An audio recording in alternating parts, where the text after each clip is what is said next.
Good morning viewers. Papunta pa lang ako sa taniman ko mga idol, mga par. Yun. Yung bundok doon ang punta ko ngayon. Doon ako nagtatanim mga idol, mga par.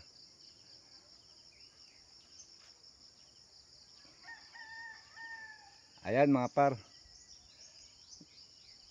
Kung may napansin kayo sa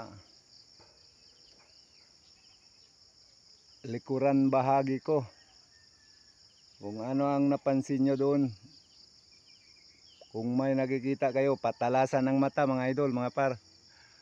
Kung ano yung nakita nyo, comment lang. Doon yung bahagi sa likuran ko, sa buntot. Comment lang mga idol kung ano ang napansin nyo. Patalasan ng mata mga idol, mga par.